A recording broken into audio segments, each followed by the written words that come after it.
जम्मू कश्मीर में लगातार बारिश और बाढ़ के बीच सेना और सुरक्षा बल राहत और बचाव कार्य में जुटे हुए हैं। अखनूर सेक्टर के गरखल इलाके में चिनाब नदी का जलस्तर खतरनाक स्तर से ऊपर पहुंच गया है, जिसमें करीब 44 लोग फंस गए। हालात की गंभीरता को देखते हुए बीएसएफ ने MI-17 हेलीकॉप्टर से साहसिक रेस्क्यू ऑपरेशन चलाया और 3 उड़ानों के जरिए सभी लोगों को सुरक्षित स्थान पर पहुंचाया गया। इसी तरह सांबा जिले में भी खराब मौसम और भूस्खलन के चलते एक गर्भवती महिला की जान बचाने के लिए सेना ने चॉपर की मदद से उसे एयरलिफ्ट कर अस्पताल पहुंचाया है। ये रिपोर्ट देखिए।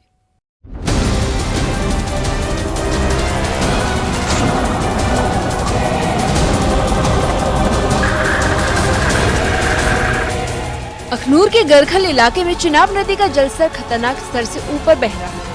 पानी गांव में घुस चुका था और 44 लोग फंसे हुए थे। इनमें महिलाएं और बच्चे भी शामिल थे। हालात इतने बिगड़ गए कि जमीनी रास्ते से पहुंचना नामुमकिन हो गया और इसी बीच स्थानीय प्रशासन ने तुरंत बीएसएफ से मदद मांगी और फिर शुरू हुआ एक high risk rescue operation. BSF का MI-17 हेलीकॉप्टर लगातार बारिश के बावजूद 3 बार गाँव में उतरा और फंसे लोगों को सुरक्षित निकालने में कामयाब रहा। 4 उड़ानों के जरिए सभी लोगों को सुरक्षित मोलू हेलीपैड परगवाल लाया गया। इसी बीच सांबा जिले से भी एक दिल दहला देने वाली खबर आई। सुंबा ब्लॉक के दगेतर गांव में भूस्खलन और बारिश से सड़कें पूरी तरह टूट चुकी थी और इसी बीच एक गर्भवती महिला की तबीयत अचानक बिगड़ गई और परिवारजन मदद के लिए पुकारने लगे। जिला प्रशासन और भारतीय सेना ने मिलकर तुरंत कार्रवाई की, जिसके बाद हेलीकॉप्टर तुरंत मौके पर भेजा गया और चुनौतीपूर्ण मौसम के बावजूद महिला को सुरक्षित एयरलिफ्ट कर जिला अस्पताल पहुँचाया गया, जिसके बाद डॉक्टरों ने महिला को खतरे से बाहर बताया।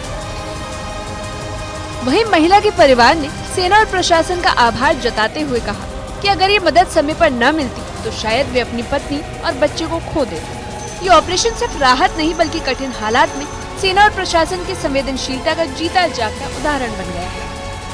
फोन आर्मी वाले कर रहे हैं, हम हेलीकॉप्टर लाएंगे तो GPS से कर। मैंने बोला GPS से तो मेरे पास फोन ही छोटा है, मैं क्या करूं। चलो कर सकता था थोड़ा बहुत, मगर करूं कैसे, फोन ही नहीं चल रहा है। फिर उसके बाद उन्होंने बोला हेलीकॉप्टर भेज रहा हूँ, झंडा करो। मैं अकेला, मैं कभी घर दौड़ रहा कभी उधर दौड़ रहा। एक लड़के को बिठाया उधर दरिया में, आ गया नहीं आर्मी वाले आ गए। सुबह उनकी गाड़ी फंस गई, ड्रोन चढ़ा वो भी नहीं। वो रात में वो चलते रहे, सुबह पहुंचे उधर, फिर हेलीकॉप्टर से हेल्प किया, हेलीकॉप्टर लाया उधर से, उनसे शिफ्ट किया हमें सांबा हॉस्पिटल में। तो सैल्यूट दिल से करता हूँ इंडियन आर्मी वालों को। और जो एडमिनिस्ट्रेशन है, हमारा DC साहब है, PCR साहब है, नायब साहब है, डॉक्टर है, हमारे चौकी अफसर साहब है, सबको दिल से सैल्यूट करता हूँ। बारिश से रात बहुत 2 दिन की लगी हुई है। अब वो रात को कॉल आई इनकी, हम भी परेशानी में देखते रहे क्या बनेगा क्या नहीं, फ़ोन करते रहे बार, फ़ोन तो इनका सोचा अब नहीं हुआ।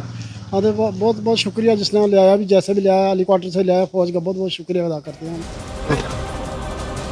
चुनौतीपूर्ण हालात और लगातार बारिश के बीच इस तरह के बचाव अभियान राहत की किरण साबित हो रहे हैं। प्रशासन ने साफ कह दिया है कि किसी भी आपात स्थिति में लोगों की मदद के लिए सेना और सुरक्षा बल पूरी तरह मुस्तैद है। फिलहाल चिनाब नदी के किनारे और पहाड़ी जिलों में अलर्ट जारी है और लोगों से अपील की गई है कि वे सुरक्षित स्थानों पर रहें और प्रशासनिक निर्देशों का पालन करें।